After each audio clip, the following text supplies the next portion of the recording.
नमस्कार साथियों, एक बार फिर से आप सभी का स्वागत है हमारे YouTube चैनल डिजिटल लर्निंग पाठशाला में। जैसा कि आप सभी लोग जानते हैं कि हम लोग पिछले कुछ वक्त से हम उत्तराखंड लोक सेवा आयोग द्वारा वर्ष 2018 में राजकीय इंटर कॉलेजेस में जो प्रवक्ता की परीक्षा आयोजित की गई थी, स्क्रीनिंग परीक्षा थी, उसमें विषयवार जो है स्क्रीनिंग परीक्षा आयोजित की गई थी, जिसके अंतर्गत हम लोग वर्तमान समय में राजनीति विज्ञान विषय की जो उस वक्त की स्क्रीनिंग परीक्षा थी उसके प्रश्न पत्र को हम लोग हल कर रहे हैं। और अभी तक हमने पिछली 3 वीडियोस में राजनीति विज्ञान विषय की जो प्रवक्ता की उस वक्त की स्क्रीनिंग परीक्षा थी उसके अभी तक हमने 75 क्वेश्चंस हल कर लिए। क्रमशः हमने 25-25 प्रश्न करके अलग अलग वीडियोस में उनको बेहतर तरीके से समझने का प्रयास किया। और अब आज की इस वीडियो में हम लोग क्वेश्चन नंबर 76 से लेकर 100 तक के जो प्रश्न हैं उनको हल करेंगे। तो इसलिए मेरा आप सभी से अनुरोध है कि आप सभी लोग हमारे इस वीडियो में अंत तक बने रहें। साथ ही ये जो प्रश्न पत्र को आप लोगों तक पहुंचाने का मेरा मूलभूत उद्देश्य ये है कि आपकी जो आगामी प्रवक्ता की विषयवार लिखित परीक्षा है 2021 में जो आयोजित होगी, उसमें आप लोग को हेल्प मिल सके और किस तरीके का पेपर आता है और किस तरीके से उसके लिए तैयारी करें, ये भी मैं बीच बीच में आप लोग को बताते रहता हूँ।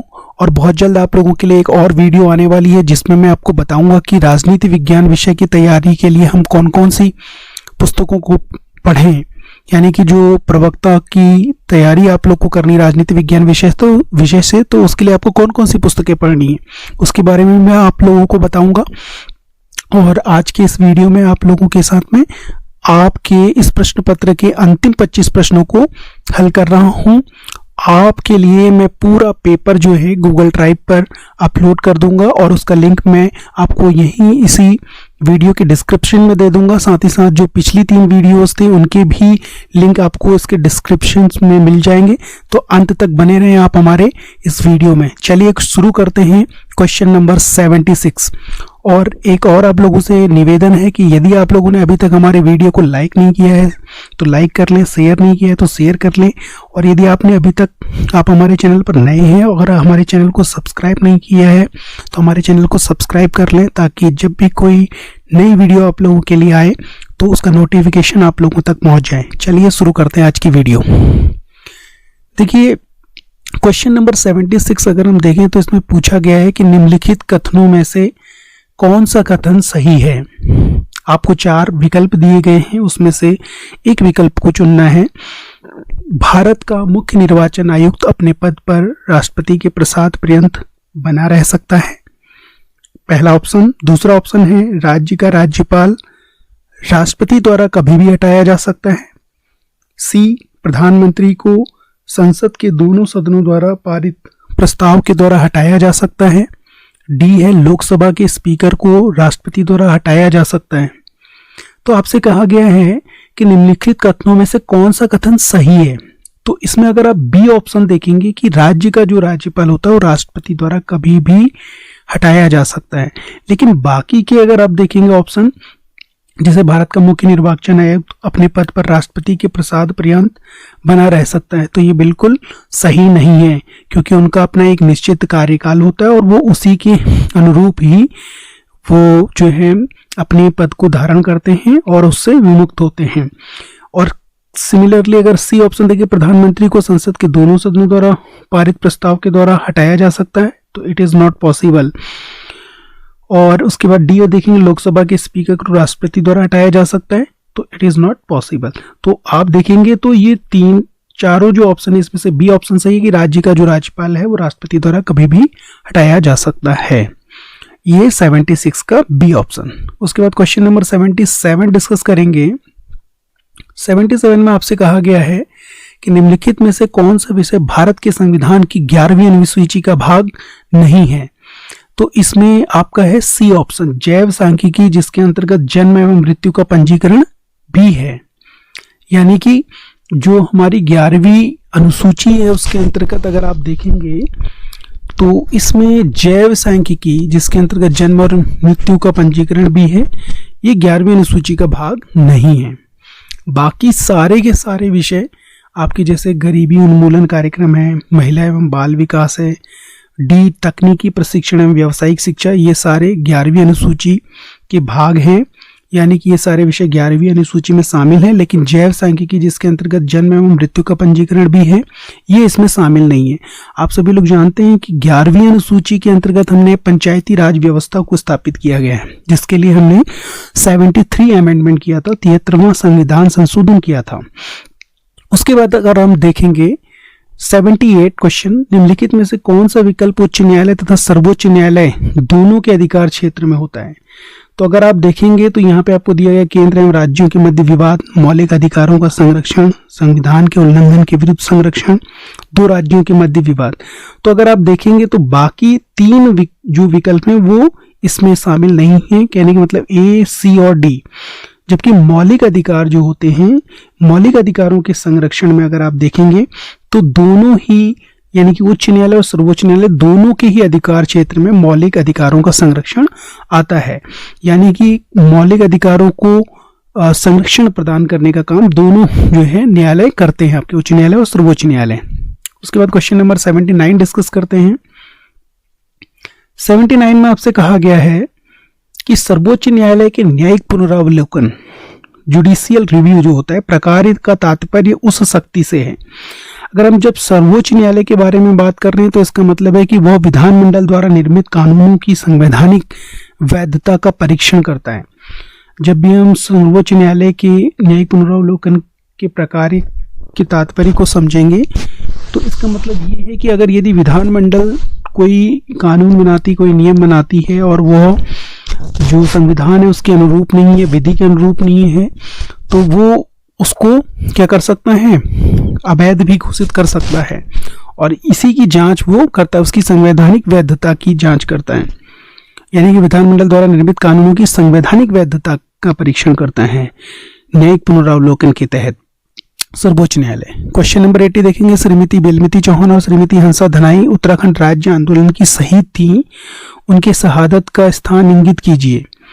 श्रीमती बेलमती चौहान और श्रीमती हंसा धनाई जो है ये उत्तराखंड राज्य में, अगर आप देखेंगे कि उसके आंदोलन से संबंधित शहीद थी, लेकिन उनकी शहादत का जो स्थान है वो है आपका मसूरी। अगर आप देखेंगे खटीमा, हल्द्वानी और रामपुर तिराहा जो है ये तीनों नहीं है, मसूरी इसका राइट आंसर है। उसके बाद क्वेश्चन नंबर 81 देखेंगे। निम्नलिखित में से कौन सी शक्ति की विशेषता नहीं है? तो आपको 4 विकल्प दिए गए हैं। शक्ति संबंधात्मक होती है, बिल्कुल सही है। शक्ति एक पक्षी होती है, उसके बाद नहीं होती है, ध्यान रखिएगा। शक्ति द्विपक्षीय होती है, शक्ति स्थितिजन्य होती है। तो अगर आप देखेंगे कौन सी शक्ति की विशेषता नहीं है, तो यहाँ पे एक पक्षी होती है, शक्ति एक पक्षी होती है, ऐसा नहीं होता। तो ये उसकी विशेषता नहीं है। बाकी ये तीनों हैं, शक्ति संबंधात्मक भी होती है, द्विपक्षीय भी होती है और स्थितिजन्य भी होती है, लेकिन एक पक्षी नहीं होती। उसके बाद देखेंगे क्वेश्चन नंबर 82। क्वेश्चन नंबर 82 में आपसे क्या कहा गया है, देखिए। निम्नलिखित में से कौन लौकिक संप्रभुता का समर्थक नहीं है? तो यहाँ पे सही ऑप्शन है जॉन ऑस्टिन जो है वो लौकिक संप्रभुता के समर्थक नहीं।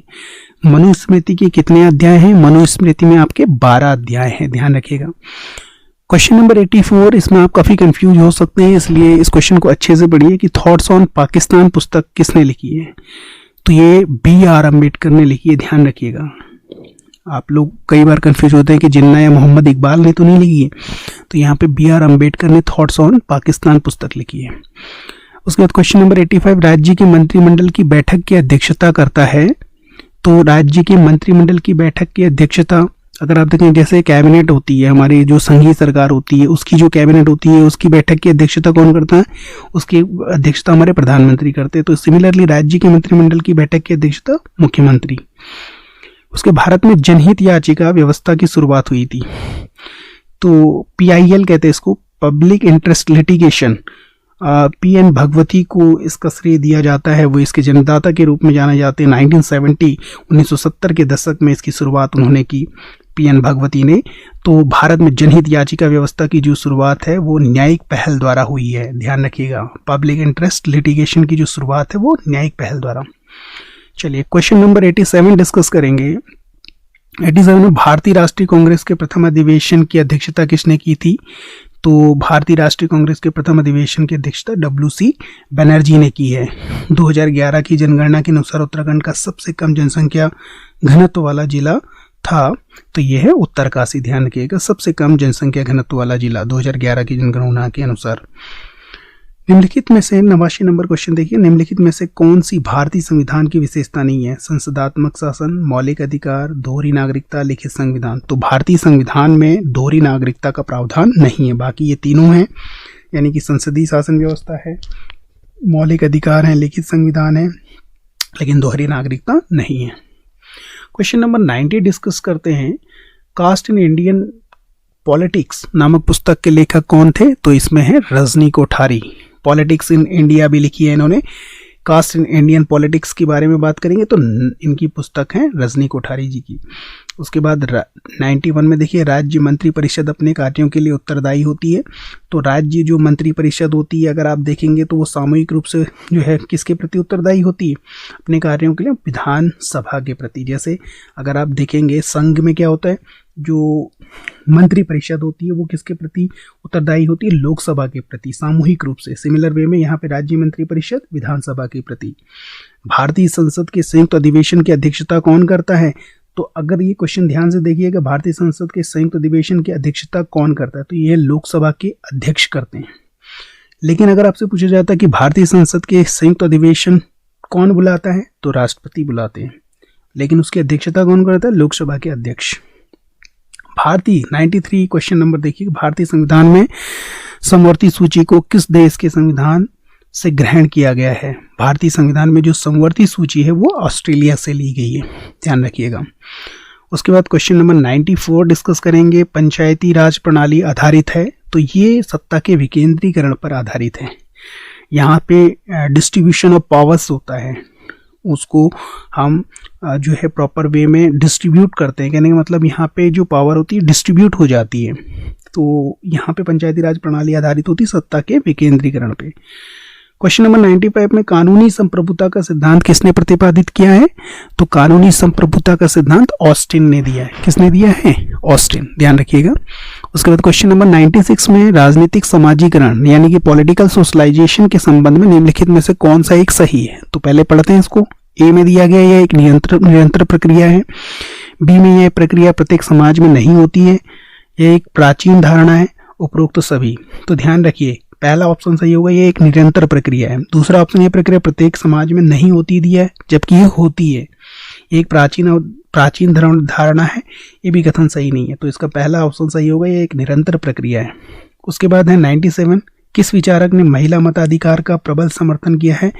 बहुत महत्वपूर्ण है। यहाँ पे J.S. मिल, जॉन स्टुअर्ट मिल जो हैं, ये महिला मताधिकार के प्रबल समर्थक थे, ध्यान रखिएगा। Question number 97। उसके बाद क्वेश्चन नंबर 98 डिस्कस करेंगे।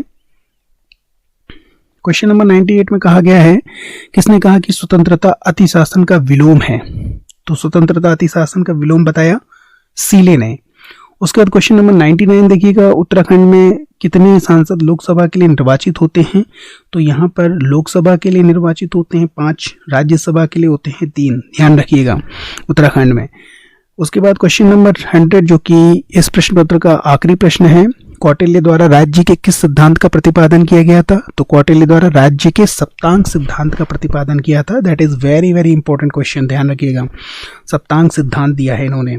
तो इस तरीके से हमने आज की इस वीडियो के अंतर्गत हमने आपके इस प्रश्न पत्र को पूरा कर दिया है, और अब बहुत जल्द मैं आप लोगों के लिए एक वीडियो बना रहा हूं जिसके अंतर्गत हम ये बात करेंगे कि उत्तराखंड के जो प्रवक्ता की परीक्षा होने वाली है 2021 में, विषयवार लिखित परीक्षा होगी, उसके लिए आप उसमें राजनीति विज्ञान की जो प्रवक्ता की परीक्षा होगी, विषय से संबंधित प्रवक्ता की परीक्षा होगी, उसके लिए कौन कौन सी बुक्स की मदद से हम राजनीति विज्ञान विषय की तैयारी करें।